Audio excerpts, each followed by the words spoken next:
buenos días a Gerardo Caetano, analista político, historiador. ¿Cómo andas, Gerardo? Muy bien, ¿qué tal? Buenos días. Gerardo, no es menor que estemos hablando de ciencia, no es menor que estemos hablando de inversión y sobre todo no es menor que nos cuestionemos si tenemos las capacidades para desarrollarlas. Bueno, en primer lugar, estamos hablando, junto con el tema de la educación, del otro gran tema que tiene el Uruguay si quiere apostar al desarrollo con equidad. Un país como el Uruguay es un país científico o no es. Es la clave de desarrollo de todos los países pequeños. Y aquí la comunidad científica viene viviendo una revolución silenciosa. Hoy tenemos en el Sistema Nacional de Investigadores 1.700 investigadores clasificados con estándares internacionales. Y la ANI tiene más de una decena de grandes proyectos que buscan financiar y respaldar proyectos de investigación básica, de tecnología. Sin embargo, hay problemas.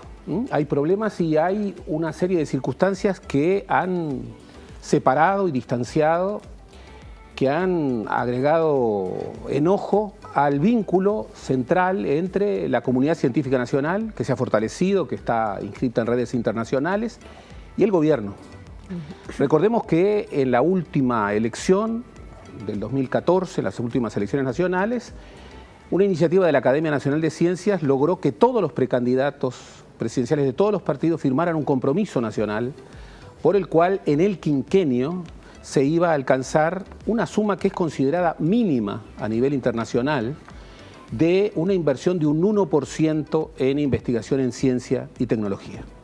Ese compromiso que el presidente de la República asumió con particular brío, incluso refiriendo su condición originaria de un hombre de ciencia, ha sido incumplido por este gobierno. Del 1% en este momento se está en el 0.4%. Sí, tal vez un poquito menos, 0.34, 0.35, siempre hay problemas de medición. Uno puede entender que el país vivió desde el 2015 para acá, bueno, el impacto de una desaceleración económica. Hubo cautela presupuestal. Bien, pero ya han pasado 3 años, han habido otras prioridades presupuestales y esta gran prioridad que tiene el país no se termina de cumplir. En la reunión que se refería en el informe, el ministro de Economía ha asumido que el gobierno no ha podido cumplir esto. Y esto se traduce en situaciones muy graves. El Uruguay tiene hoy una comunidad científica en pleno despliegue, con formación de recursos humanos, con doctorados, con laboratorios. Y en muchos casos no se tienen los recursos necesarios para retener a esos jóvenes investigadores. Al Estado le falta ciencia en algunas dependencias absolutamente claves. La apuesta científica es una apuesta absolutamente central, indispensable. Recordemos, hace un par de semanas estuvo acá el científico Rafael Radi, integrante de la Academia Nacional de Ciencias. Presidente, además uno de los que firman. Rafael Radi no firma. No firma por responsabilidades institucionales. Ajá. Pero hay ya más de 1000 firmas asumidas. Yo no he firmado tampoco por responsabilidades institucionales. Lo cual... No, digo, porque él acá habló precisamente de este presupuesto considerado paupérrimo. Entonces, para ubicar a la teleaudiencia, los científicos, todos los que están, como decís vos, con responsabilidades institucionales y los firmantes, impulsan esta carta abierta planteando este conjunto de reivindicaciones. Se señala que desde la Agencia Nacional de Innovación, Investigación, ANI, y el Ministerio de Economía se otorga $1 millón más, o se va a otorgar $1 millón más, y ahí se corrige parte de esta situación. Insuficiente, pero se corrige parte. Bueno, estamos muy lejos, es una señal, pero estamos muy lejos. Entre otras cosas porque han habido acercamientos, han habido planteos para que haya una recomposición de la inversión. Aquí hay 2 problemas severos.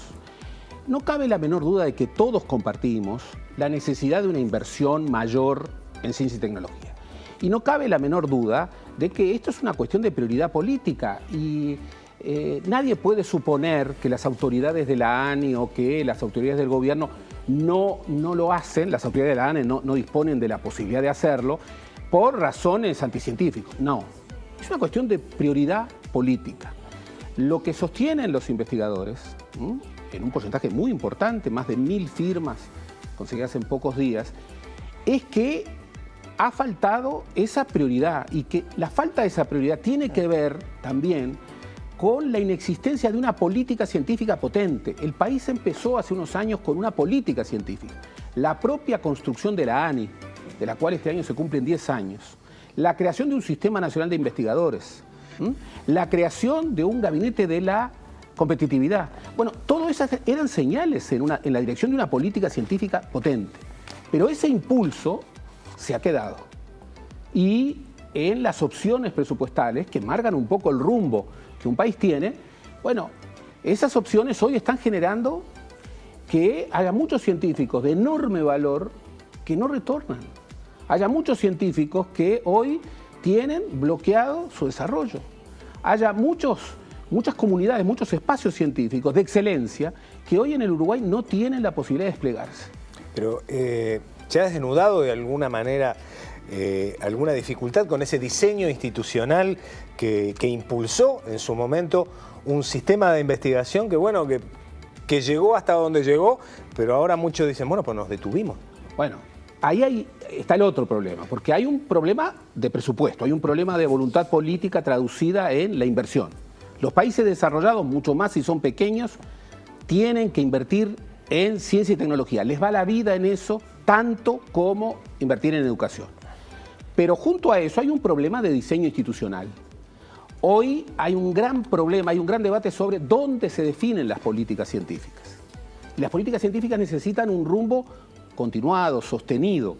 Y ahí lo que en el periodo anterior era el gabinete de la innovación, hoy ha quedado en un limbo jurídico en donde, bueno... ¿No está funcionando ese gabinete? Aquí había una referencia, un trípode, en donde había una parte del gabinete ministerial, que era el gabinete de la innovación, que definía las políticas, luego estaba el CONICYT, que consultaba, que asesoraba eso, y después estaba la ANI, que era el brazo ejecutor. Lo que ocurre es que ese gabinete de la innovación no está funcionando, incluso ha funcionado con precariedad en el pasado. Y hoy tenemos una nueva estructura institucional en donde se ha reclamado que haya una Secretaría de Ciencia y Tecnología. Se ha demorado mucho, al parecer ahora finalmente se concreta, y esto es un avance institucional, porque tiene que haber un lugar de comunicación directa con el Poder Ejecutivo para definir rumbo, y hoy ese lugar está en confusión,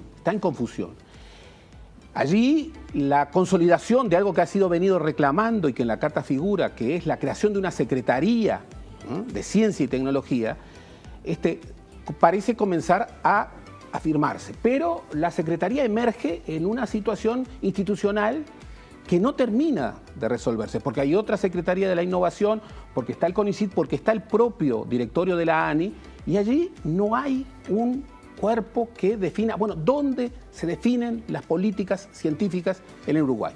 La Carta también reclama eso, reclama un esclarecimiento pleno, firme, de un espacio en donde se elaboren políticas científicas para que luego sean ejecutadas por la ANI y que expresen distintos espacios de participación, de interlocución con los científicos. Esto, de alguna manera, es un hecho esperado. Desde hace mucho tiempo había malestar en la comunidad científica respecto al gobierno, y había malestar por el incumplimiento, pero había malestar por cierta ausencia de diálogo. Aquí no hay una cuestión, si bien hay enojo y en la carta se advierte ese enojo, hay muchos actores de la ciencia, la Academia Nacional de Ciencias, las instancias del propio Sistema Nacional de Investigadores, que están buscando puentes para que este tema de voluntad política a través de presupuesto y de rumbo finalmente se pueda consolidar. El tema es que el Uruguay tiene que asumir que aquí le va la vida. Esto tiene que ver con la equidad social, esto tiene que ver con la capacidad de un Estado de monitorear programas de políticas públicas, de monitorear grandes inversiones extranjeras directas, tiene que ver con la transformación de la matriz productiva, tiene que ver con la agregación de valor, tiene que ver con la cohesión social. Cuando una sociedad y un gobierno y un Estado no advierten suficientemente esto, bueno, ocurren estas situaciones. Este reclamo no es un reclamo corporativo, es una demanda nacional, es una demanda que es el núcleo duro de una apuesta genuina por el desarrollo. Gerardo, teníamos previsto otro tema que está vinculado con que, bueno, ya tiene media sanción en el Senado, la ley integral contra la violencia. El próximo sábado es el Día Internacional que se hace en nuestro país. Se están haciendo concentraciones y marchas en Montevideo, pero también en el interior del país, también para reivindicar este tema de la violencia contra las mujeres. Bueno, una situación dramática que no admite dos opiniones, no admite dos opiniones.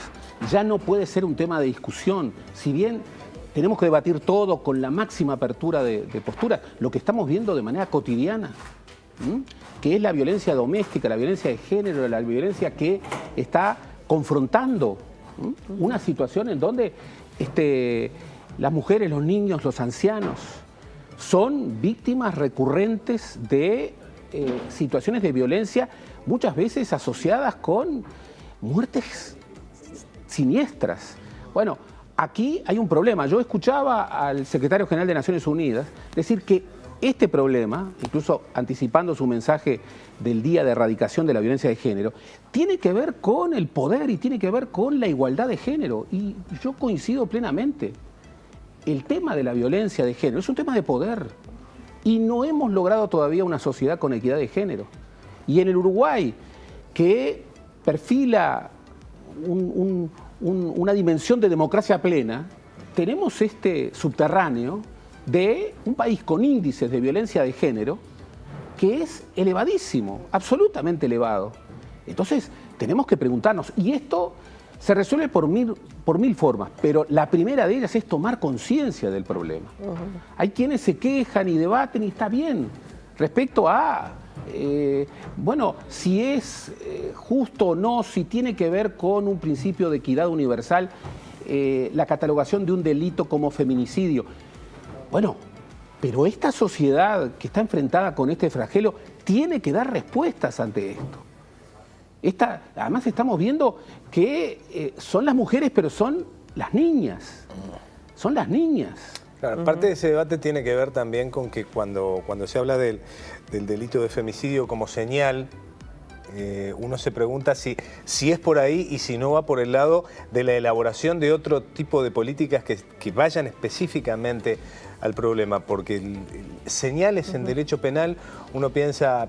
Una ley no debe ser una señal, pero, y obviamente un flagelo como este solamente se combate a través de múltiples instrumentos de política pública, pero el Uruguay tiene que advertir y tiene que coincidir en clave nacional que acá tiene un gravísimo problema que tiene que ver con violencia y que tiene que ver con poder y que tiene que ver con injusticia flagrante. Entonces, no podemos autosatisfacernos con la ubicación del Uruguay. Pero pensás que hay que ponerlo en esos términos. Y me parece que esa discusión del poder, realmente en esa discusión subyacen verdaderos motivos de algunas inacciones. Porque en el fondo se está discutiendo poder. Ese poder que la sociedad uruguaya le ha negado históricamente a sus mujeres. Acá hoy estamos hablando de dos temas centrales, absolutamente centrales, en los que lo va la vida como nación. Temas en donde debiéramos ponernos de acuerdo, más allá de discrepancias de instrumentos, de prácticas, debiéramos ponernos de acuerdo. El futuro de la investigación en ciencia y tecnología y la erradicación de la violencia de género son soportes de una sociedad mejor. Sin duda. Son soportes ineludibles de una sociedad mejor. Entonces, de verdad, no se resuelve por una ley, no se resuelve simplemente con más presupuesto, se resuelve con una batería de políticas públicas, pero de verdad, son dos gravísimos problemas que el Uruguay tiene frente a sí y frente a los que no puede seguir postergando respuestas contundentes, concluyendo.